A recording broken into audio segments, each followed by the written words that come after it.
हरिः ओम्।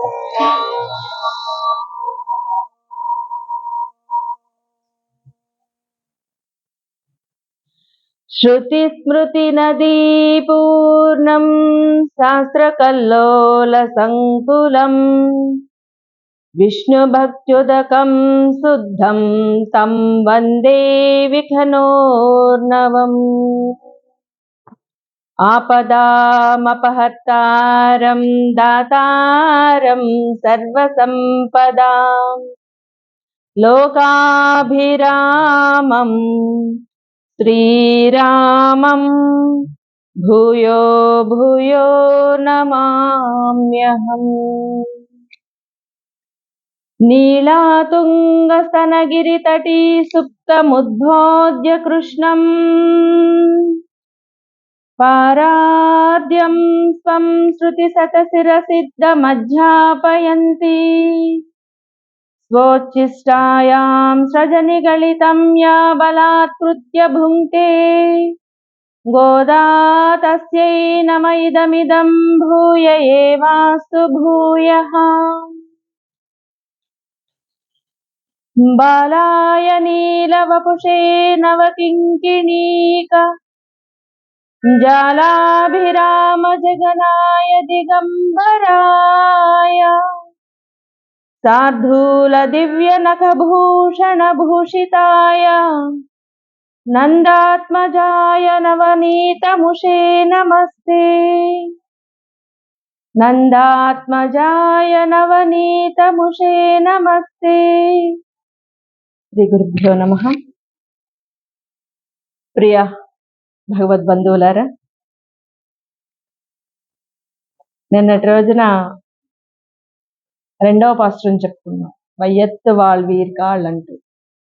ఈరోజు పాస్ట్రంలో గోదా అండాళ్ళు ఏం చెప్తుంది అనేది తెలుసుకునే ముందు మనకి ఇలాంటి అవకాశాన్ని ఇచ్చినటువంటి ఆళ్వార్ దివ్య ప్రబంధ ప్రాజెక్ట్, తిరుమల తిరుపతి దేవస్థానం వారి సౌజన్యంతో, ఇక్కడ ఉన్నటువంటి భక్తులు, మిత్రులు, ఆలయ అర్చక స్వామి సహకారంతో మనం ఈ కార్యక్రమాన్ని చక్కగా 3వ రోజులోకి చేరుకున్నాం. మొదటి రోజు ఒక అడుగు వేయడం అంటే మొదటి అడుగు అనేది కష్టం, రెండవ దానికి విఘ్నం ఉండకూడదు. 2 అడుగులు కరెక్ట్గా వేసాము అంటే 3వ అడుగు చాలా గొప్పదై ఉంటుంది. ఈరోజు పాసురం కూడా 3 అడుగుల పాసురం అన్నమాట. అలాంటి విశేషమైనటువంటి పాసురాన్ని అమ్మ ఆండాళ్ళు మనకు అందించారు. మొదటి పాసురంలో నారాయణనే నమక్కే పరై తరువాన్ అని చెప్పి అమ్మ కీర్తించారు. నారాయణనే నమక్కే పరై తరువాన్ అంటే నారాయణ శబ్దాన్ని మనకి పరిచయం చేశారు. భగవంతుడు ప్రతి చోట, ప్రతి జీవి యందు, ప్రతి వస్తువు యందు, అన్నింటి యందు నిండి ఉంటాడు, అన్నిటా వ్యాపించిన వాడు అని చెప్పి నారాయణ తత్వాన్ని చెప్పారు. ఇక్కడ వీళ్ళంతా చిన్నపిల్లలు అని చెప్పుకున్నాం కదా, కానీ జ్ఞానంలో ఎంత గొప్పవారో చూడండి.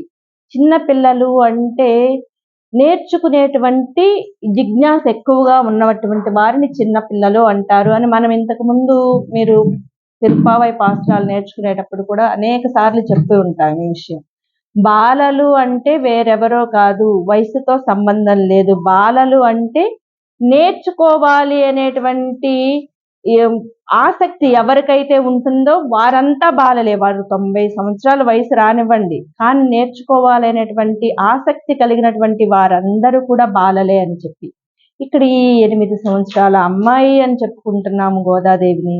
మరి ఈ తల్లి తన తోటి స్నేహితులందరూ అంతే ఉంటారు కదా, ఒక 2 సంవత్సరాలు అటు ఇటుగానే ఉంటూ ఉంటారు కదా మిత్రులంటే.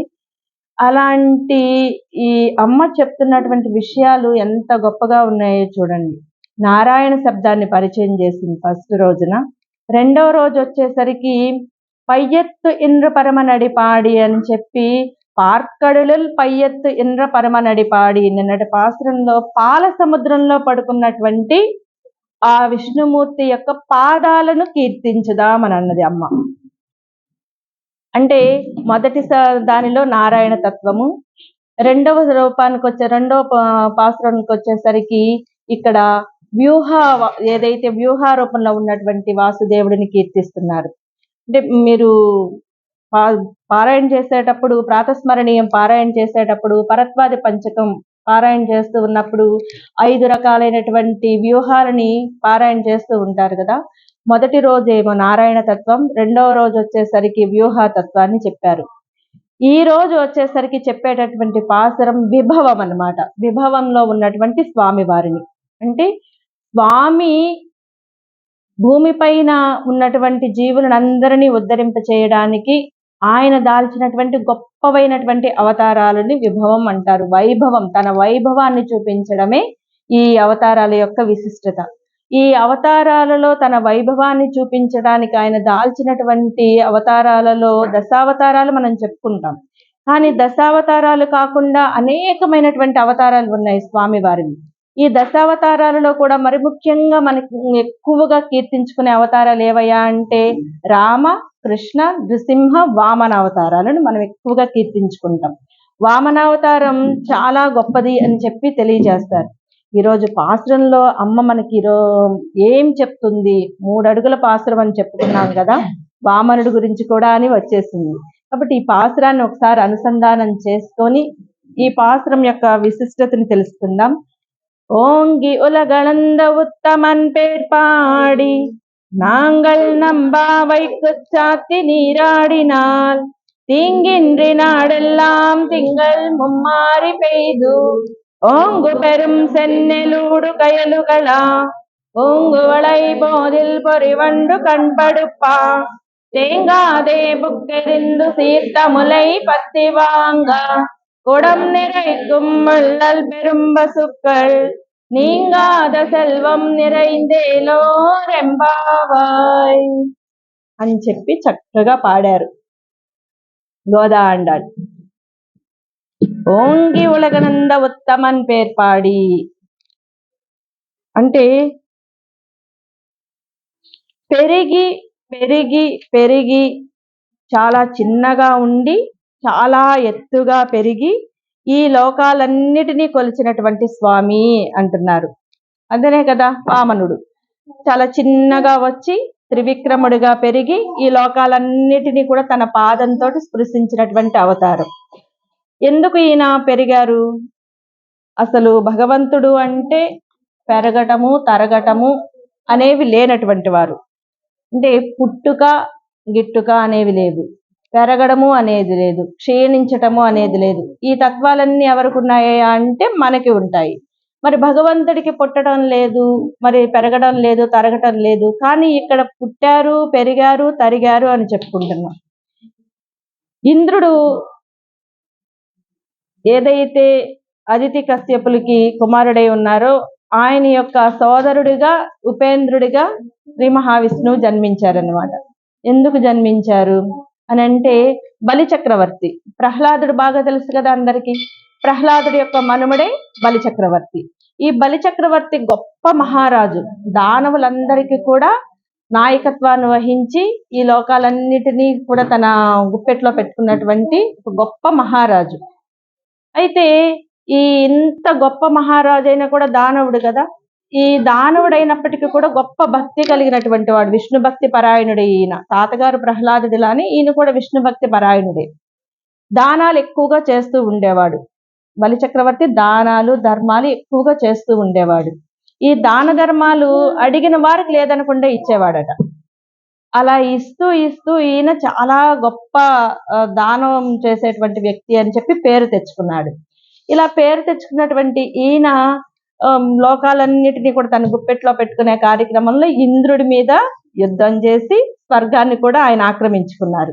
రాజ్యం పోగొట్టుకున్నాడు. రాజ్యం పోగొట్టుకోగానే విష్ణుదేవుడి దగ్గరికి వెళ్ళారు. పాల సముద్రంలో పడుకున్నటువంటి ఆ పరమాత్మ దగ్గరికి వెళ్ళి ఆయన దగ్గరికి వెళ్ళి ఏడ్చారనమాట. ఈ దేవతలు కళ్ళ నీళ్లు పెట్టుకొని తమ యొక్క బాధని తెలియచేశారు. స్వామి, బలి చక్రవర్తి ఆ బలి బాగా బలవంతుడైపోయాడు. బలవంతుడైపోయి మా రాజ్యాన్ని, స్వర్గం నుంచి నన్ను గెంటేశాడు. నాకు ఏమీ లేదు, అడవుల్లో తలదాచుకుంటున్నాను అని చెప్పి బాధపడ్డాడు. భగవంతుడికి భక్తుడు వచ్చి తన దగ్గర బాధపడితే చూడలేడు. ఎవరైనా సరే తన భక్తుడు వచ్చి తనని శరణు కోరినప్పుడు వారికి శరణు ఇవ్వకుండా ఉండలేడు. వారి యొక్క బాధని తట్టుకోలేడనమాట. అదే వాత్సల్యం. అంటే వాత్సల్యము ఎలా ఉంటుందంటే భగవంతుడిది, ఇప్పుడు మనం చాలా మంచివాళ్ళమండి అని చెప్పుకునేటప్పుడు అవతల ఒక వ్యక్తి ఏడుస్తుంటే మన కళ్ళల్లో ఏడుపొస్తుందా? సమ్ టైమ్స్ అది దగ్గర వాళ్ళు అయ్యుంటే వస్తుంది. మన ఇంట్లో వాళ్ళో, బాగా తెలిసిన వాళ్ళో అయితే వాళ్ళు కన్నీరు పెట్టుకోగానే మన కళ్ళ వెంబడి నీళ్ళు వస్తాయి. అదే మనకు అసలు సంబంధం లేని వ్యక్తి బాధపడుతున్నాడు, జస్ట్ చూస్తాం, వెళ్ళిపోతాం. అదే ఇంకా అసలు మనకు శత్రువు ఏడుస్తున్నాడు, లేదు శత్రువుకు బాధ కలిగింది, అబ్బా భలే జరిగిందిరా వీడికి అనుకుంటాం. అంటే మన మనస్సు అక్కడ సంతృప్తిని పొందుతుంది, బాధని పొందట్లేదు. కానీ భగవంతుడికి అలా కాదు. చెట్టు ఏడ్చినా, మొక్క పశువు ఏడ్చినా, కీటకం ఏడ్చినా, ఏది బాధపడినా కూడా ఆయన యొక్క బిడ్డలు కాబట్టి ఆయనకి వెంటనే కళ్ళ వెంబడి నీళ్ళు వస్తాయి అన్నమాట. ఇక్కడ ఇంద్రుడు వెళ్ళి ఎప్పుడైతే నన్ను రాజ్యం నుంచి వెళ్ళగొట్టేశాడు ఈ బలి చక్రవర్తి అని చెప్పాడో, ఇక్కడ ఇంద్రుడు భక్తుడే, బలి భక్తుడే. మరి ఏం చెయ్యాలి?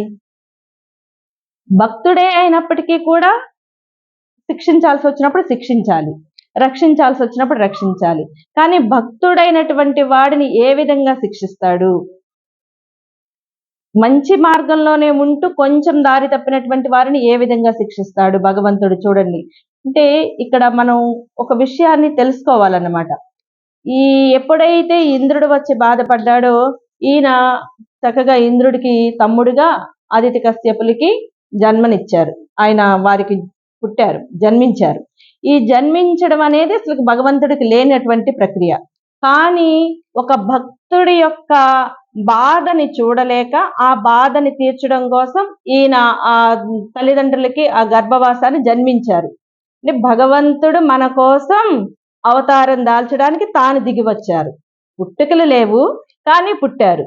అలా పుట్టినటువంటి ఈయన చాలా చిన్నగా ఉన్నారట. ఎంత చిన్నగా ఉన్నారు అంటే ఒక మరుగుజ్జు రూపాన్ని తీసుకున్నారు. తీసుకోవడం కూడా చూడండి, మరుగుజ్జు రూపాన్ని తీసుకున్నారు. మనకి భగవంతుడి యొక్క లీలా విశేషాలు కానివ్వండి, ఆయన యొక్క ప్రేమని తెలియజేసేటువంటివి చూడండి.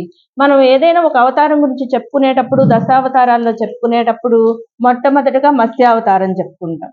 మత్స్యావతారాన్ని చెప్పుకునేటప్పుడు మనం చక్కగా కథ చెప్పుకునేటప్పుడు వినడానికి చాలా బాగుంటుంది. అరే మత్స్యంగా పుట్టారు స్వామి, ఆ సోమకుడు అనేటువంటి రాక్షసుడి నుంచి వేదాలను రక్షించి ఇచ్చారు అని చెప్పి చాలా గొప్పగా చెప్పుకుంటాం. అంత అనిపించదు.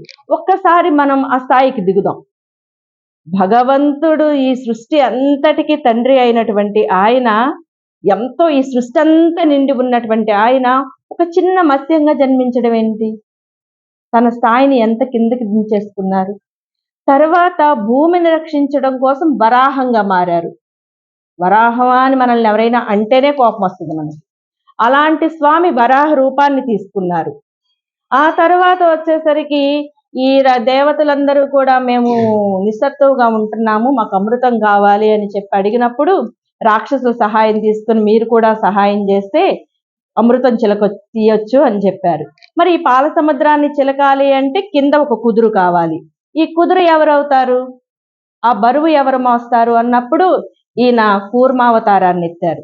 కూర్మావతారాన్ని ఎత్తి తన మూపురం పైన ఆ మందర పర్వతాన్ని పెట్టి చిలుకుతూ ఉంటే ఆ రాపిడికి కింద ఆ వీపు పైన ఆ పర్వతాన్ని వేసి రుద్దుతూ ఉంటే చూడండి, జస్ట్ ఇమాజిన్ చేసుకోండి, మన చేతిని ఏదైనా ఒక గరకు బండ పైన వేసి ఇలా రుద్దుదాం కొంచెం సేపు, ఎంతటి నొప్పి వస్తుంది? తట్టుకోగలమా? తట్టుకోలేం కదా, ఒక్క సెకండ్ కూడా తట్టుకోలేం. అలాంటిది అనేకమైనటువంటి వస్తువులు ఆ క్షీరసాగరం నుంచి బయటకు వచ్చినంత వరకు, అనుకున్నటువంటి అమృతం వచ్చేంత వరకు ఈయన మూపురం పైన మందర పర్వతాన్ని పెట్టి చిలుకుతూనే ఉన్నారు ఈ దేవతలు రాక్షసులు. అంటే తన భక్తులకి ప్రయోజనం చేకూర్చడం కోసం స్వామి అంతటి బాధని సహించారు. అంటే భగవంతుడికి ఇలాంటివి ఏవి కూడా సంబంధం లేనటువంటివి కాబట్టి, నేను ఒక కూర్మమయ్యానే, ఒక చేపగా మారానే, ఒక వరాహంగా మారానే, ఇంకేదోగా మారానే అనేటువంటి చిన్నతనం అసలు ఆయనకి లేదు. అవమానం పొందడము అనేది ఆయనకి లేదు.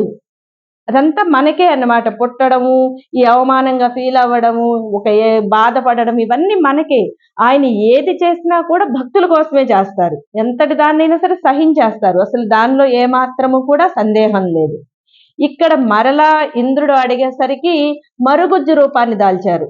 మరుగుజ్జు రూపాన్ని దాల్చి ఆయన చిన్న ఇది వేసుకొని, ఒక గొడుగు పట్టుకొని, కమండలం పట్టుకొని, చిన్నగా ఉత్తరయం వేసుకొని అసలు తిరుగుతూ ఉంటే చూడడానికి 2 కళ్ళు సరిపోవట్లేదట. బ్రహ్మ తేజస్సుతోటి ఆయన అలా తిరుగుతూ ఉంటే 2 కళ్ళు సరిపోవట్లేదు. మరి ఈ బలి చక్రవర్తి బాగా దాన ధర్మాలు చేసేటువంటి వ్యక్తి. ఆ దాన ధర్మాలు చేసేటువంటి వ్యక్తి దగ్గరికి ఈయన వెళ్ళారు. అక్కడ ఎక్కడో ఒక యజ్ఞం చేస్తున్నాడు బలిచక్రవర్తి. అడిగిన వారందరికీ కూడా ఏది లేదనకుండా సహాయం చేస్తారట. అనగాని ఈ బుడ్డ వటువు ఉన్నారు కదా, ఈయన చక్కగా ఇది పెట్టుకున్నారు, కర్ర పెట్టుకున్నారు, ఈ కమండలం తీసుకున్నారు, ఇక నడిచి వెళ్ళారు. వెళ్ళేసరికి అల్లంత దూరాన్ని చూస్తే ఏముంది, చాలా గొప్పగా పెద్ద పెద్ద పందిళ్ళు వేసి యజ్ఞాలు చేస్తూ ఉన్నారు. ఎన్నో లక్షల మంది జనం గోవుల్ని తీసుకువెళ్తున్నారు, బంగారం తీసుకువెళ్తున్నారు. ఎవరు కావాలనేది వాళ్ళకి ఇచ్చేస్తున్నాడు ఆ బలిచక్రవర్తి. ఇలా వెళ్ళి ఈయనని చూడగానే అక్కడ ఉన్నటువంటి బలిచక్రవర్తికి ఒక్కసారిగా ఒక్క సెకను ఆయన మనస్సు అలా ఆకర్షితం అయిపోయిందట. ఆ బుడ్డాయనికి, ఆ వామనుడిని చూడగానే ఈ బలిచక్రవర్తి యొక్క మనస్సు అక్కడ అలా నిలిచిపోయిందట. నిలిచిపోయి ఆ కళ్ళు నిలిచిపోగానే శుక్రాచార్యుడు అది గమనించారు. వాళ్ళ గురువు గారైనటువంటి రాక్షస గురువు శుక్రాచార్యుడు గమనించారు. గమనించి, అరే బలి, వచ్చింది ఎవరో కాదు, నువ్వు ఏమాత్రము కూడా ప్రేమను చూపించేయకు అని చెప్పి చెప్దామనుకున్నారు. ఈలోపే ఈయన వెళ్ళారు. వెళ్ళగానే నీకేం కావాలి అని అడిగారు బలిచక్రవర్తి. అడిగినప్పుడు ఈయన చెప్పారు, నాకు 3 అడుగుల చోటు చాలు అని చెప్పి. చిన్నపిల్లాడు కదా, బుద్ధి చాపల్యం చేత ఏమన్నా తక్కువగా అడుగుతున్నాడేమో.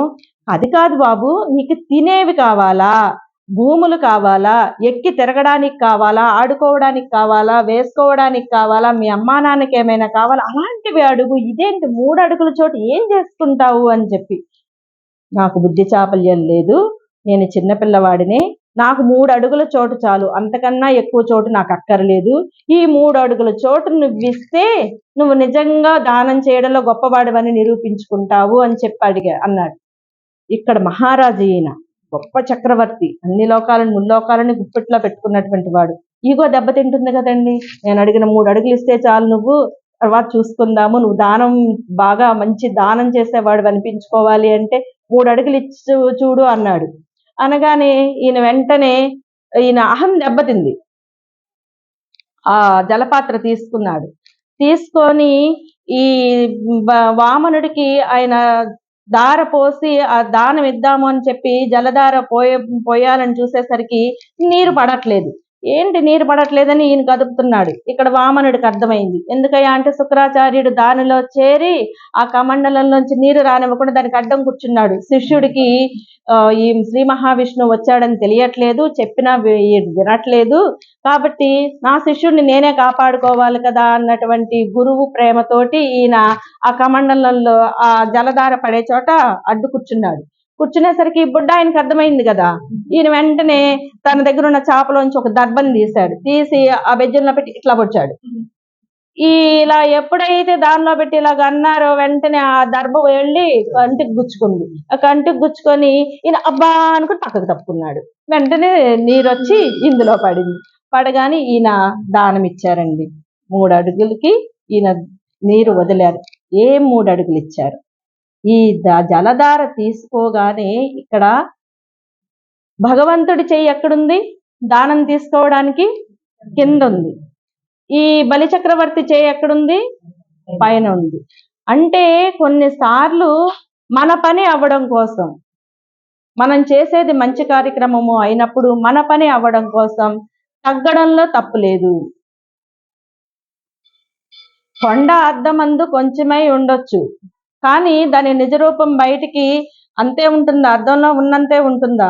ఉన్నంత మాత్రాన దాని స్థాయి ఏమన్నా పడిపోతుందా? లేదు కదా. అందుకని మనము కొన్ని చోట్ల కొన్నిసార్లు ఆ పని మనకి అనుకూలంగా జరగాలి అనుకున్నప్పుడు, మంచిది అయినప్పుడు తగ్గి ఉండడంలో తప్పు లేదు. ఇక్కడ ఈ స్వామి వామన స్వామి ఇప్పుడు మన నారాయణమూర్తి ఎలా మారారయ్యా అంటే యాచకుడిగా మారారు. మనం బయటికి వెళ్ళి బయటకు అక్కర్లేదు, మన ఈ మిత్రమండలిలోనే మన సద్గోష్ఠిలోనే మనందరం గొప్పవాళ్ళమే, రోజు భగవంతుడికి వచ్చి పూజలు చేస్తున్నాం, అన్నీ చేస్తున్నాం కదా, మనలో ఏమాత్రం ఈగో లేదు. వెళ్ళి మణి కొంచెం ఏమన్నా పెడతావా అని అడగగలమా? అడుగుతామా? అంటే చెయ్యి కిందకు వస్తుంది కదా, మన ఈగో దెబ్బతింటుంది, అడుక్కోలేం. అడుక్కోగలమా అసలు భాషలో? లేదు. యాచన చెయ్యలేం. యాచన అనేది చాలా హీనమైనటువంటి పని. యాచించడము అనేది చాలా హీనమైనటువంటి హేయమైనటువంటి పని. భగవంతుడి ప్రేమ ఎలా ఉంటుంది అంటే ఈ భువనాలన్నిటికీ నాయకుడైనటువంటి శ్రీ మహావిష్ణువు, ఈ సంపదలన్నిటిని ఇచ్చేటువంటి తల్లిని తన వక్షస్థలంలో పెట్టుకున్నటువంటి శ్రీ మహావిష్ణువు 3 అడుగుల చోటు కోసం ఒక రాక్షస రాజు దగ్గరికి వచ్చి యాచన చేస్తున్నాడు. అది ఆయన భగవంతుడి యొక్క గొప్పతనం. మనకి లేనటువంటి అనేక రకాలైనటువంటి గుణాలలో ఇది ఒకటి అనమాట. మనం ఎక్కడా కూడా మన స్థాయిని ఇంత దించుకోవడానికి అసలు ఒకవేళ ఇది వచ్చినా కూడా దిగడానికి చూడం. కానీ భగవంతుడికి అవసరం లేకపోయినా కూడా ఆయన ఏంటయా అంటే యాచనకు వచ్చాడు. ఇప్పుడు ఎందుకు యాచించాలి? బలిచక్రవర్తిని ఇప్పుడు రావణుడిలానో లేదంటే హిరణ్యకశ్యపుడిలానో హిరణ్యాక్షుడిలానో ఒక అవతారం దాల్చి సంహారం చేయొచ్చు కదా, చేయలేదు. ఎందుకు చేయలేదు? ఎందుకు చేయలేదు అంటే ఇక్కడ బలిచక్రవర్తి కూడా చాలా మంచివాడు, చాలా మంచివాడు, చెడ్డవాడు కాదాయన.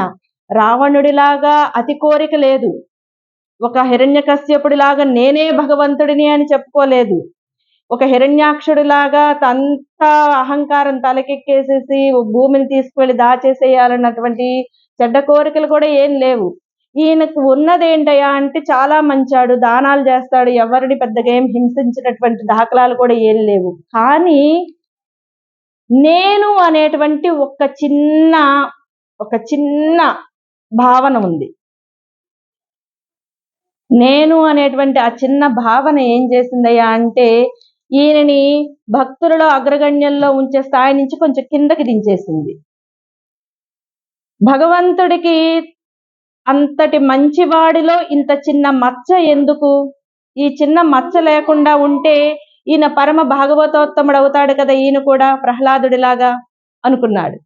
అనుకుని ఈయనని ఏం చేశాడయ్యా అంటే ఈయన దగ్గరికి శిక్షించకూడదు, ఈయనని వేసే శిక్ష కూడా ఈయనకు వరంగా ఉండాలి అనుకున్నాడు శ్రీమన్నారాయణుడు. ఎప్పుడైతే అలా అనుకున్నాడో ఒక యాచకుడిగా వచ్చాడు.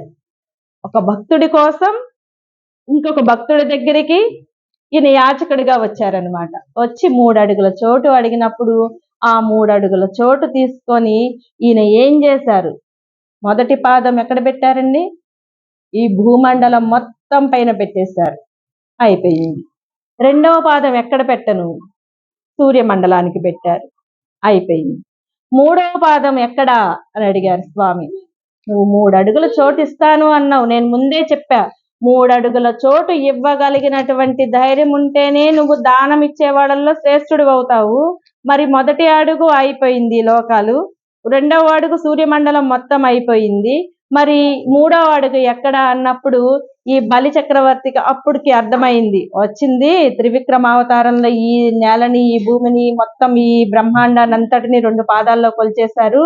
వచ్చింది ఎవరయ్యా అంటే శ్రీ మహావిష్ణువు. ఆయన పాదాన్ని మోయడం కన్నా అదృష్టం ఏముందండి? అది ఆ భావన రావాలి మనకి, ఒళ్ళు ఆ పులకరింపు రావాలన్నమాట. అది భక్తి అంటే. ఆ 3వ పాదం కోసం తన శిరస్సును వంచారు. ఎప్పుడైతే తన శిరస్సుని వంచారో స్వామి తన పాదాన్ని పెట్టారు. చక్కగా ఆలయానికి వస్తాం, ఎందుకు వస్తామండి? ప్రసాదాలు తినడానికి, గట్టిగా మనం ఇది చేసుకోవడానిక? స్వామి వారి పాదుకలు మన తలపైన పెట్టించుకోవడానికి వస్తాం. ఆ పాదుకలు పెట్టుకుంటే మనం చేసేటువంటి ఎన్నో దోషాలు, ఈ ఒంటి పైన ఉండేటువంటి ఎన్నో దోషాలు పోతాయి. స్వామివారి ఆ ముద్ర ఉన్నటువంటి ఆ పాదుకలు పెట్టుకుంటేనే మనకు అంత పుణ్యం వస్తే, మరి సాక్షాత్తు శ్రీమన్నారాయణుడు తన పాదాన్ని తీసుకువెళ్ళి ఆ బలి చక్రవర్తి యొక్క తలపైన పెడితే ఇంకా ఆయనకు అదృష్టం అంతకన్నా ఉత్తమ నాయకత్వం, ఉత్తమ పదవులు ఉంటాయా? ఉండవు కదా. యత్కరోషి యదస్నాసి యజ్జుహోషి దదాసి యత్ తపస్యసి కౌంతేయ తత్కురుష్వ మదర్పణం అని చెప్పి భగవద్గీతలో మనకి చెప్పారు కృష్ణయ్య. ఓ అర్జున, ఏదైతే పని నువ్వు చేస్తూ ఉన్నావో, యత్కరోషి ఏదైతే పని చేస్తూ ఉన్నావో, యజ్జుహోషి ఏదైతే నువ్వు స్వీకరిస్తున్నావో, యత్ తపస్యసి ఏదైతే తపస్సు నువ్వు చేస్తున్నావో, అదంతా కూడా మదర్పణం నా అర్పణంగా చేసుకో. అందులో ఏ విధమైనటువంటి దోషమన్నా కూడా, ఏ విధమైనటువంటి నీకు బంధనాలు నిన్ను అంటవు, కర్మ సన్యాస యోగంలో ఉంటావు అని చెప్పారు. మనం చేసేటువంటి పని ఏదైనా భగవద్ అర్పణంగా చెయ్యాలి. ఇది నేను భగవంతుడు నాకు ఇది తినడానికి ఇచ్చారు, నేను తింటున్నాను అనుకున్నాము అనుకోండి, అది కార్తీక పురాణంలో చెప్పుకున్నాం, ఏమవుతుందండి? నిషిద్ధాహారం అవుతుంది. ఇది భగవదర్పణం. ఆ ఆహారం పళ్ళెలను పెట్టుకున్న తర్వాత దానిని చక్కగా జలంతో శుద్ధి చేసి కృష్ణార్పణం అని తీసుకుంటే మన దేహంలో ఉన్నటువంటి వైశ్వానరుడు అనేటువంటి ఆ రూపంలో ఉన్నటువంటి శ్రీ మహావిష్ణువు దాన్ని స్వీకరిస్తారు. చెప్పుకున్నాం కదా, జ్యోతి స్వరూపాలుగా పరమాత్మ నుంచి విడివడి కిందకు వచ్చాము. మరి ఈ జ్యోతి స్వరూపాలు లోపల జ్యోతి మనం గుర్తించాలి అంటే దానికి ఆహారం పెడుతూ ఉండాలి. ఎప్పుడైతే తినే ప్రతిదీ ఆ భగవంతుడికి, శ్రీమన్నారాయణకి సమర్పిస్తున్నాను అని, ఏది తిన్నా సరే భగవంతుడికి అని చెప్పి నా లోపల ఉన్నటువంటి భగవంతుడికి నేను పెడుతున్నాను. ఏదైనా పని చేస్తున్నాం, ఒక పాట పాడుతున్నారు, ఒక ఇల్లు కడుతున్నారు, ఒక ప్రవచనం చెప్తున్నాం, ఏదైనా ఒక పని చేస్తున్నాం, ఒక పూజ చేస్తున్నాం, ఒక హోమం చేయించుతున్నాం, ఏది చేసినా కూడా ఈ ప్రవచనం అనేది నేను చెప్తున్నాను అనుకుంటే అంత అబద్ధం. ఎందుకు అంటే నేను అనేటువంటి శబ్దం ఎప్పుడైతే వస్తుందో, ఈ మైక్కి కరెంట్ ఆగిపోతే ఎలా ఆగిపోతుంది, నోరు కూడా అలానే ఆగిపోతుంది. భగవంతుడు నాలో ఉండి నా చేత ఆయన గుణాలను చెప్పించుకుంటున్నాడు. మీరు పాట పాడుతున్నారు, భగవంతుడు మీలో ఉండి మీ చేత ఆయన కీర్తనని ఆయనే చేయించుకుంటున్నాడు. మనం ఎవరమండి ఆయన్ని కీర్తించడానికి? ఇప్పుడు ఇంతమంది ఉన్నటువంటి కొలకలూరులో, ఇంతమంది ఉన్నటువంటి ఇందులో ఎంతో కొంతమందికే పాటలు ఎందుకు వస్తున్నాయి, మిగిలిన వాళ్ళకి ఎందుకు రావట్లేదు? భగవంతుడు నిన్ను ఎన్నుకున్నాడు, ఆ పాట పాడడానికి నీలో ప్రవేశించి నీ చేత ఆ పాట పాడించుకుంటున్నాడు స్వామి. ఇక్కడ సేవలు చేస్తూ ఉన్నారు, ధనుర్మాసం సేవ కానివ్వండి, ఇంకొక సేవ కానివ్వండి, ఇంకొక సేవ కానివ్వండి, ఊంజల సేవ కానివ్వండి, ఇంకొక సేవ కానివ్వండి, ఏదైనా సరే సేవలు జరుగుతూ ఉన్నాయి. ఒక తపస్సు లాగా మీరు ప్రతి సంవత్సరం ఈ సేవ చేస్తూ ఉన్నారు. యత్ తపస్యసి కౌంతేయ తత్కురుష్వ మదర్పణం. నువ్వు ఈ సేవ చేయడానికి భగవంతుడు నిన్ను ఎన్నుకున్నాడు. ఆయన సేవని ఆయనే చేసుకుంటున్నాడు నీలో ఉండి, నీకు ఆ శక్తినిచ్చి, ధన రూపేణ, భౌతికంగా, ఈ శారీరక రూపేణ, ఏదో ఒక రూపేణ నీలో భగవంతుడు ఉండి నీ చేత ఆ సేవ చేయించుకుంటున్నాడే కానీ నువ్వు చేస్తున్నావు అనుకుంటే అది ఉండదు. ఇక్కడ బలి చక్రవర్తి చేసిన దోషం ఏంటయ్యా అంటే, ప్రతిదీ కూడా నేను దానం చేస్తున్నాను, నేను పెద్ద దానాత్ముడిని అనిపించుకోవాలి కాబట్టి నేను చేస్తున్నాను. బలి చక్రవర్తి హోమం చేయించుతున్నారు, యజ్ఞం చేయించుతున్నారు, ఫలానా యజ్ఞం, ఆ యజ్ఞం దగ్గర వచ్చిన వారందరికీ అడిగినది లోటు లేకుండా దానం చేయబడును బలి చక్రవర్తి చేత అని చెప్పి నువ్వు ప్రకటించుకొని దానం చేస్తున్నావు. ఎవరికి దానం చేస్తున్నావు? మనకి ఒక 100 ఎకరాల పొలం ఉంది, ఒక 10 ఎకరాల పొలం ఉంది, లేదంటే పెద్ద పెద్ద బిల్డింగ్లు ఉన్నాయి, ఒక పెద్ద తోట ఉంది, నా తోటలో నుంచి పువ్వులు తీసుకొచ్చి నేను ఇక్కడ గుళ్ళో ఇస్తున్నాను అంటే, నువ్వు పుట్టక ముందు కూడా ఆ భూమి అక్కడే ఉంది, నువ్వు పుట్టాక భూమి రాలేదు కదా. నీ 10 ఎకరాల పొలం నువ్వు పుట్టాక రాలేదు కదా. నువ్వు పుట్టక ముందు అక్కడే ఉంది, నీ తాత పుట్టక ముందు అక్కడే ఉంది, నీ ముత్తాత పుట్టక ముందు అక్కడే ఉంది, నీ తరం ఏదైతే ఉందో అది అసలు బీజం పోసుకోక ముందు నుంచి అక్కడే ఉంది. అవునా? మరి అప్పుడు ఎవరికి దానం చేస్తున్నాం మనం? భగవంతుడు మనకి దానం చేసిన దానిని మరలా మనం దానం ఎలా చేయగలం? ఒకసారి దానం పుచ్చుకున్నాక అది దానం తీసుకున్నదే, ఎప్పటికీ సొంతం కాదు అసలు. అది ఆయన పేరు రాసేసి ఉంటుంది, ఫలానా వ్యక్తికి నేను దానం చేశాను అని చెప్పి. అది ఆ వ్యక్తి పేరునే ఉంటుంది కానీ తీసుకున్న వ్యక్తికి ఎప్పటికీ రాదే. అది అనుభవించడానికి ఉంటుంది అంతే. జస్ట్ మనం అక్కడ ఉన్నంత కాలం అనుభవిస్తాం అంతే, అయిపోగానే వెళ్ళిపోవాలి. ఇప్పుడు ఇక్కడ మనం ప్రవచనం చెప్తున్నామండి, ఈ సమయం మనకు కేటాయించారు, ఈ సమయం అంతా నాదే, గుడంతా నాదే, 24 గంటలు నేనే ఇక్కడ పడుకుని దొరిలేస్తాను అంటే అవుతుందా? కాసేపటికి 8 గంటలకి భజన వాళ్ళు వస్తారు, వాళ్ళ సమయం అది. 9 గంటలకి ఇంకొక సేవ వాళ్ళు వస్తారు, వాళ్ళ సమయం అది. అంటే మనకిచ్చినటువంటి సమయాన్ని, మనకిచ్చినటువంటి అనుభవించేటువంటి భోగ్యాన్ని మనకి భగవంతుడు ఇచ్చాడు. దానిని మరలా మనం ఆయనకి ఎలా దానం చేయగలం? చేయలేం కదా. ఇక్కడ బలిచక్రవర్తి చేస్తుంది, నేను ఇస్తున్నాను అనుకున్నాడు. నేను ఇస్తున్నాను అని ఎప్పుడైతే అనుకున్నాడో అప్పుడు అది దోషమైంది ఆయనలో. మరి ఇది కొంచెం దోషం, దీన్ని సరిచేయొచ్చు. బలిచక్రవర్తి మంచాడు, ఇందాక చెప్పుకున్నాం. రావణుడిని సంహారం చేశారు, హిరణ్యకశ్యపుడిని సంహారం చేశారు, హిరణ్యాక్షుడిని సంహారం చేశారు, శిశుపాలుడిని సంహారం చేశారు. మరి ఇలా వీళ్ళందరినీ సంహారం చేసినప్పుడు బలిచక్రవర్తిని ఎందుకు చేయలేదు అంటే ఇందుకు చేయలేదు. 99.9 మంచి లక్షణాలు ఉన్నటువంటి వ్యక్తికి ఆ ఒక్క మచ్చ ఎందుకు అని చెప్పి తన పాదంతో ఇక్కడ శిక్షించారా, ఆయనని రక్షించారా, వరాలు ఇచ్చారా? పాదంతో ఆయన తలపైన పాదం మోపడం అనేది వరం కదా. శిక్షించలేదు అక్కడ స్వామి, వరంతో శిక్షించినట్లుగా చేశారు. తన పాదం ఎప్పుడైతే అలా మోపారో ఆయన చక్కగా శిరస్సు వంచి తన శిరస్సు పైన ఆ స్వామి వారి యొక్క పాదాన్ని మోయగానే నువ్వు సుతల లోకానికి రాజుగా ఉండు అని చెప్పారు. ఈ సుతల లోకానికి రాజుని చేశారు, సామ్రాట్టుని చేశారు. ఆ చేసినటువంటి ఆ సుతల లోకానికి కూడా కాపలా ఎవరుంటారని చెప్పారండి? మరలా తానే ఉంటానని చెప్పారు, లక్ష్మితో కూడి ఆ సుతల లోకానికి ద్వారక పాలకుడిగా ఉంటారని చెప్పారని శ్రీ మహావిష్ణువు. అది ఆయన గొప్పతనం. బలిచక్రవర్తి కథలో, వామనావతారం కథలో మనం నేర్చుకోవాల్సినటువంటిది, మనం చూడాల్సినటువంటిది గొప్పతనం ఎంతో ఉంది. బొడ్డుగా పుట్టాడు, పెద్దగా పెరిగాడు, ఇది కాదు కథ. ఎవరి కోసం ఎందుకు స్వామి తగ్గాడు, ఎవరి కోసం ఎందుకు పెరిగాడు, ఎవరిని శిక్షిద్దామని వచ్చి ఎవరికి వరాలు ఇచ్చాడు? ఇక్కడ ఇంద్రుడు వరాన్ని పొందాడా, బలిచక్రవర్తి వరాన్ని పొందాడా? బలిచక్రవర్తే వరాన్ని పొందాడు. నిజంగా చెప్పుకోవాలి అంటే స్వామి వారి యొక్క పాదాన్ని ధరించారు. స్వామివారి తను ఉండేటువంటి లోకానికి స్వామివారిని రక్షకుడిగా పెట్టుకున్నారు. అంతటి గొప్ప వరాన్ని అందించినటువంటి స్వామివి కదా నువ్వు అని చెప్పి ఇక్కడ గోపిక, ఆండాళ్ళ గోపిక చెప్తున్నారు. ఓంగి ఉలగడంద ఉత్తమన్ పేరు పాడి, అలాంటి ఉత్తముడి యొక్క పేరును పాడదాం మనం. ఎంతటి ఉత్తముడు అంటే వామనావతారాన్ని ఎత్తి అంతటి పని చేసినటువంటి ఆ ఉత్తముడి యొక్క పేరుని మనం కీర్తించుదాము అని చెప్పి తెలియజేస్తూ ఉన్నారు. చూస్తారా, ఒక్క లైన్ చెప్పాలి అంటే మినిమం గంట పడుతుంది. అలాంటిది 8 లైన్ల పాసురాన్ని 35 నిమిషాలు 40 నిమిషాల్లో చెప్పమంటే ఎంత కష్టం.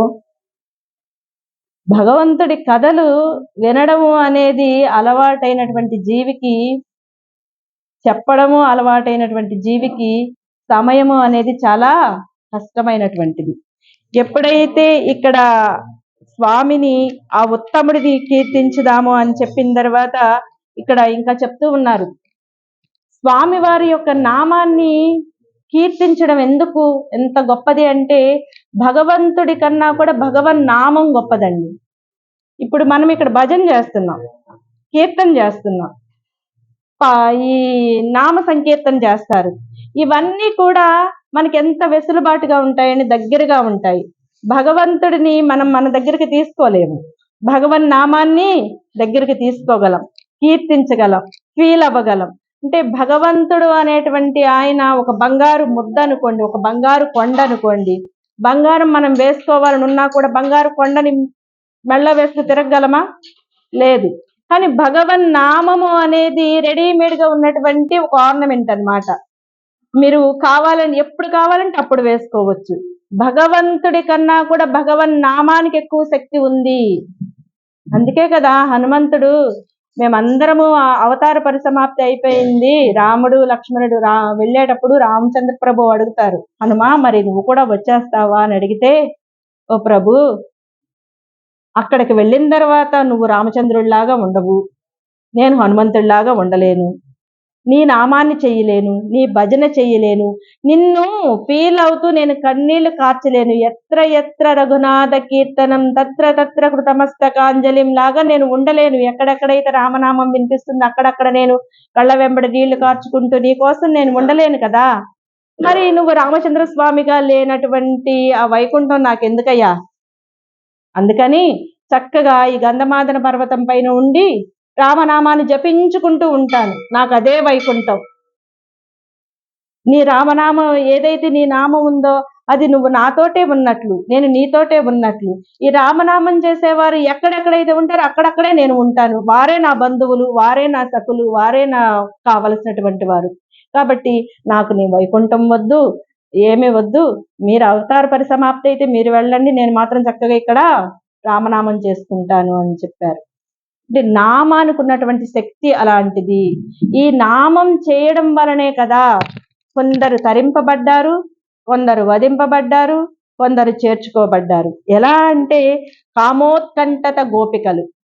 ఈ గోపికలంతా కూడా కృష్ణనామాన్ని ఎందుకు చేశారు? రేపల్లెలో లేచిన దగ్గర నుంచి కృష్ణనామమే చేస్తూ ఉండేవారట.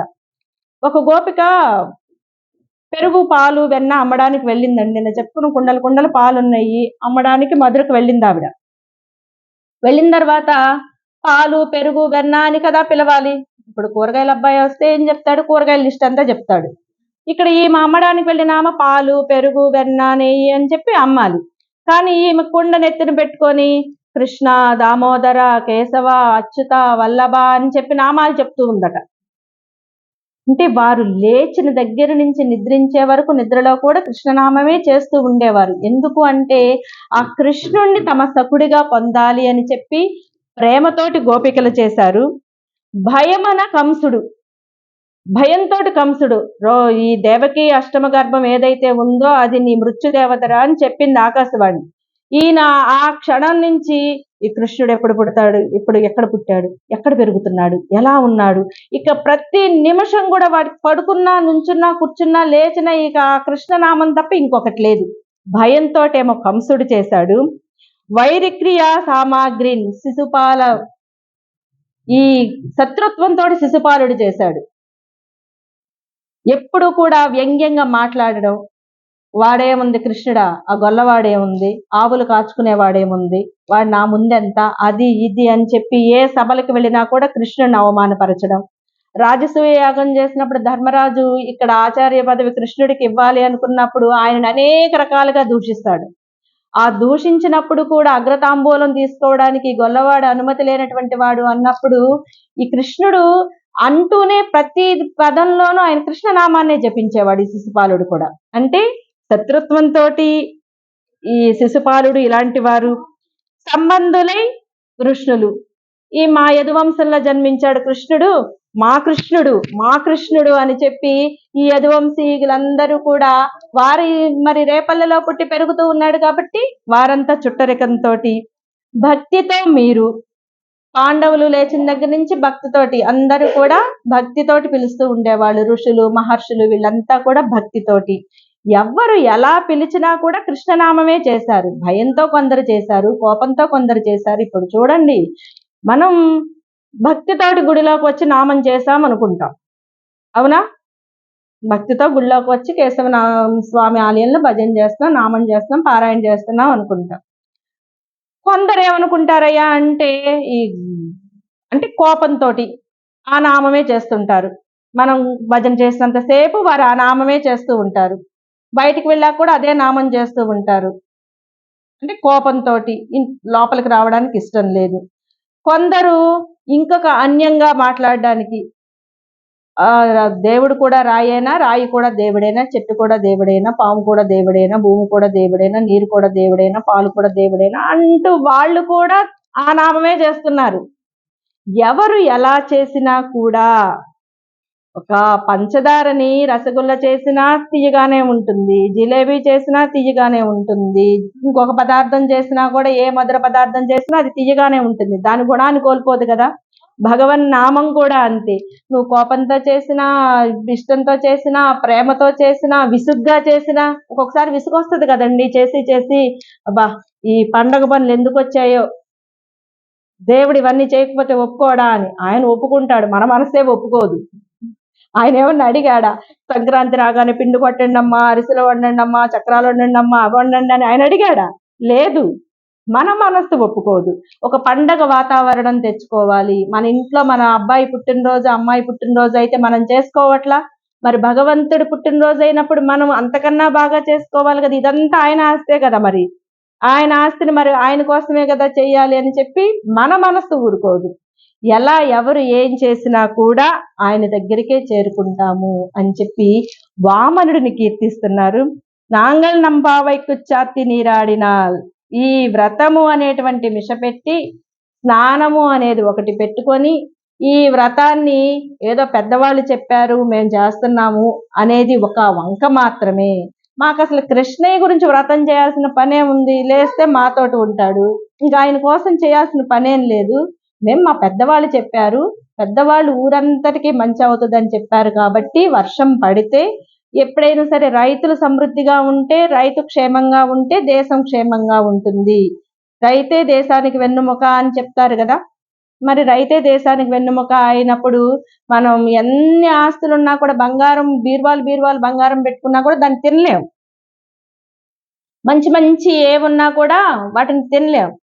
మనకి సమయం అయ్యేసరికి ఉదయం అల్పాహారం, మధ్యాహ్నం రాజభోగం, సాయంత్రం మరలా అల్పాహారం, మరలా రాత్రికి మరలా ఏదో కొంచెం వేయకపోతే ఈ జీవుడు ఉండలేడు. ఎందుకంటే ఈ అన్నంతోటే ఉంది మన ప్రాణం. ఈ కలియుగంలో అన్నంలో ఉంది. ఆ అన్నం తీసుకోకపోతే జీవించలేడు. కాబట్టి ఈ అన్నాన్ని ఇచ్చేటువంటి వారు ఎవరయ్యా అంటే రైతులు. కాబట్టి మా రైతులందరూ కూడా క్షేమంగా ఉండాలి, వారికి మంచి పంటలు పండాలి, అందుకోసం వారి కోసం మేము చేస్తున్నాం. లోకా సమస్త సుఖినో భవంతు. లోకమంతా కూడా సంతోషంగా ఉంటే ఆ లోకంలో మనం కూడా ఉన్నాం కదా. సర్వే జనా సుఖినో భవంతు. ఆ జనంలో మనం కూడా ఉన్నాం కదా. అందుకని ఎప్పుడు కూడా నేను బాగుండాలి అని మనం చేసుకోకూడదు. మనం చేసుకోవాల్సింది ఏంటయ్యా అంటే సర్వే జనా సుఖినో భవంతు. అప్పుడు ఆ అందరి జనంలో మనం కూడా ఉంటాము. అందరూ బాగుంటేనే కదా. మనం చాలా ఇమ్యూనిటీ పవర్ తోటి ఉన్నామండి, మనకేమీ లేదు. కానీ మన చుట్టూ ఉన్న వాళ్ళ గురించి మనం ఏం కోరుకోవట్లా. వాళ్ళందరికీ బాగా జలుబులు, దగ్గులు, ఏవో సంథింగ్ వైరస్లు వచ్చేసినాయి. మనం బాగా ఇమ్యూనిటీ తోటి ఉన్నాం అనుకుంటున్నాం. లోకమంతా కూడా ఒక వైరస్ వచ్చినప్పుడు ఏమవుతుంది, ఆటోమేటిక్గా మనం కూడా దానిలో పడి కొట్టుకుపోతాం. అదే అందరూ శుభ్రంగా ఉన్నారు అనుకోండి, అందరితో మనం కూడా చాలా హ్యాపీగా ఉండగలుగుతాం. అందరూ నవ్వుతూ ఉంటే మనం నవ్వగలుగుతాం, అందరూ మంచిగా ఉంటే మనము హ్యాపీగా ఉండగలుగుతాం. ఇక్కడ అమ్మ అందరూ కూడా లోకమంతా కూడా సస్యశ్యామలంగా ఉండాలి కాబట్టి మేము ఈ వ్రతం చేస్తున్నాము అని చెప్తున్నారు.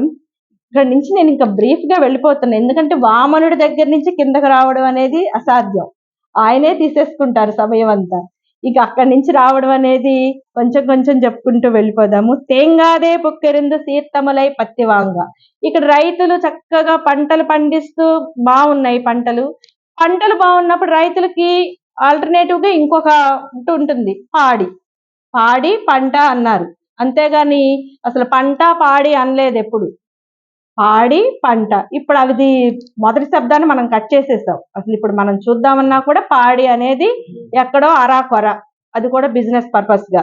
అంతేగాని పాడి పంట అనేది రైతుకు లేదు. ఇప్పుడు ఒక పంటనే పండిస్తున్నారు. ఆ పంటలో కూడా ఎన్ని ఎక్కువ మందులు వేస్తే ఎన్ని ఎక్కువ బస్తాలు పండుతాయి, ఎంత ఎక్కువ విషం పోస్తే ఎంత ఎక్కువగా మనకి దిగుబడి వస్తుంది అన్నదే కానీ మనం మంచి ఆహారాన్ని అందిస్తున్నామా, తింటున్నామా అనేది లేదు. ఇక్కడ పాడి కూడా సమృద్ధిగా ఉంది. ఈ రేపల్లెలో పాడి కూడా చాలా సమృద్ధిగా ఉన్నదట. ఎందుకు ఉండదండి, తిరుగుతుంది ఎక్కడ, అవి రేపల్లెలో తిరుగుతున్నాయి. వాటిని మేతకు తీసుకువెళుతున్నది ఎవరు? కృష్ణయ్య తీసుకువెళ్తున్నాడు. మరి కృష్ణ స్పర్శ కలిగినటువంటి ఆ గోవులన్నీ కూడా మరింత బలిష్టంగా అయిపోయి ఉంటాయి. అవి మరింత బాగా పాలు ఇస్తూ ఉంటాయి. ఎలా ఇస్తున్నాయి అంటే కడవలు కడవలు ఇస్తున్నాయట. ఆ కోష్టంలోకి వెళ్ళాలి అంటే పాలు తీసే వ్యక్తికి ధైర్యం ఉండాలి, దృఢత్వం ఉండాలి, శరీరం పటుత్వం కలిగి ఉండాలి. ఎందుకు అంటే వీళ్ళు వచ్చి పాలు తీసే వరకు కూడా అవి ఆపుకోలేక దారలు దారలుగా కురిసేస్తున్నదట పాలు. ఎవరు తీయట్లేదు. వీళ్ళు వెళ్ళేసరికి ఆలస్యం అయ్యేసరికి అవి అలా ధారలుగా కురిపించేస్తున్నాయట. ఆ దారలుగా కురిసినటువంటి ఆ పాలంతా చిత్తడి చిత్తడిగా అయిపోయింది నేల. ఈ గోమయము గోమూత్రము కలిసిపోయి, ఈ మట్టి కలిసిపోయి, పైన మంచు కలిసిపోయి, అన్ని రకాలుగా అది చిత్తడి చిత్తడిగా బురద బురదగా ఉంది. అంటే కాలు పెడితే జాగ్రత్తగా లేకపోతే ఇక్కడ కాలు పెడితే మన సెంటర్లో సాయిబాబా గుడి దగ్గరికి వెళ్తుందన్నమాట కాలు. అంత చిత్తడి చిత్తడిగా ఉంది. దానిని కూడా నేర్పుగా నడవగలిగినటువంటి బలమైనటువంటి అంతటి బలిష్టమైనటువంటి గోవుల నుంచి పాలు పిండగలిగినటువంటి దారుఢ్యం కలిగినటువంటి వారై ఉండాలి. నాబోటి బక్కప్రాణులు వెళ్ళారనుకోండి, ఆ కడవ అక్కడే వేసుకుని కూర్చోవాలి. ఇక తీయడం లేదు, పెట్టడం లేదు.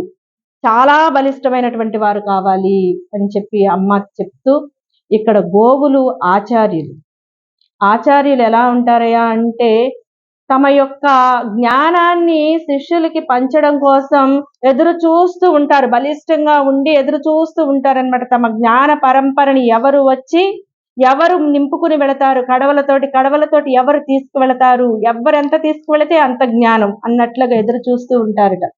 అందుకనే నేర్చుకునేటప్పుడు కూడా శ్రీపతి స్థితిమాలు కొనుక్కున్నారు. 2-3 కాదమ్మా, ఇంకెక్కువ నేర్చుకోండి అంటే నేర్పే వాళ్ళకి ఆ ఉత్సాహం ఉంటుంది. నేర్చుకునే వాళ్ళకి ఉండకపోని నేర్పే వాళ్ళకి అది చెప్పాలి అన్నటువంటి ఆతృత ఉంటుంది. మా గురువుల దగ్గర నుంచి మేము నేర్చుకున్నది మరలా మేము ఇంకొకరికి అందిస్తే వారు ఇంకొక 10 మందికి అందిస్తారు అనేటువంటి త్వర ఉంటుంది. ఇక్కడ ఆచార్యుడిగా కృష్ణయ్యని తీసుకున్నారు. ఈ ఆచార్యుడి యొక్క కృప ఎలా ఉంది అంటే మీరు ఎవ్వరు వచ్చినా కూడా ఆయన కటాక్షించడానికి సిద్ధంగా ఉన్నారట. మీరు ఆడవాళ్ళు వచ్చారే, మగవాళ్ళు వచ్చారే, ఈ కులం వాళ్ళు వచ్చారే, ఆ కులం వాళ్ళు వచ్చారే, ఏం లేదు. భగవంతుడి దృష్టిలో అందరూ ఒక్కరే. మీరు వచ్చి ఆయన యొక్క కరుణ కటాక్ష వీక్షణాలని పాత్రలతో నింపుకెళ్ళమని చెప్పి అమ్మ తెలియచేస్తూ అందరినీ కూడా రండి, ఈ వ్రతంలో పాలు పంచుకోండి. ఈ వ్రతంలో పాలు పంచుకోవడం ద్వారా ఎంతో విశేషం ఉంది. ఆ కృష్ణయ్య మీకు అనేక రకాలైనటువంటి వరాలను అందించడానికి, శుభాలను అందించడానికి ఆచార్యుడిగా ఇక్కడ సిద్ధంగా ఉన్నారు. మరి మనందరి చేత వ్రతం చేయడానికి కృష్ణయ్య కాచుకొని కూర్చున్నప్పుడు మనం రావడానికి ఎందుకు ఆలస్యం చేయాలి అని చెప్పి అమ్మ తెలియచేస్తూ ప్రతి ఒక్కరికి కూడా రేపటికి ఏలో రెంబావై, ఈ రోజు వరకు రాలేదు, రేపటికి ఏలో రెంబావై, రేపటి నుంచి రండి, చివరి వరకు కూడా మీరు మాతోటి కలవడానికి ప్రయత్నించండి. ఈ సమూహంలో కలిసి మన సమూహం ఎక్కువగా ఉంటే ఈ జారే నేలని ఒకరి చెయ్యి ఒకరు పట్టుకొని చాలా జాగ్రత్తగా వెళ్ళి పాలు కడవలు అందరం ఒకరికి ఒకరు తోడుగా వెళ్ళి తెచ్చుకోవచ్చు. సమూహంతో వెళదాము అని చెప్పి అమ్మ తెలియచేస్తూ ఉన్నారు. ఆ తల్లి యొక్క కోరికను అందరూ మన్నించి అందరికీ ఏలో రెంబావై, చక్కగా రండి.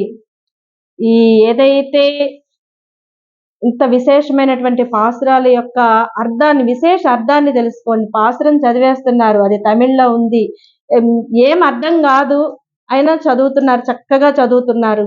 మరి ఆ చదివిన దాని యొక్క విశేష ఫలితాన్ని పొందాలి అంటే మనం ఆ విశేష అర్థాన్ని కూడా తెలుసుకోవాలి అని చెప్పి తెలియచేస్తూ వచ్చిన వాళ్ళందరికీ కూడా జై చెన్నకేశవ, రమ్మని పిలిచే వాళ్ళందరికీ కూడా జై జై చెన్నకేశవ. శ్రీమత్యై విష్ణు చిత్తార్య మనోనందన హేతవే నందనందన సుందర్యై గోదాయై నిత్యమంగళం. అస్మ శ్రీ గురుచరణారవిందాభ్యాం నమో నమః. ఓం శ్రీహరి.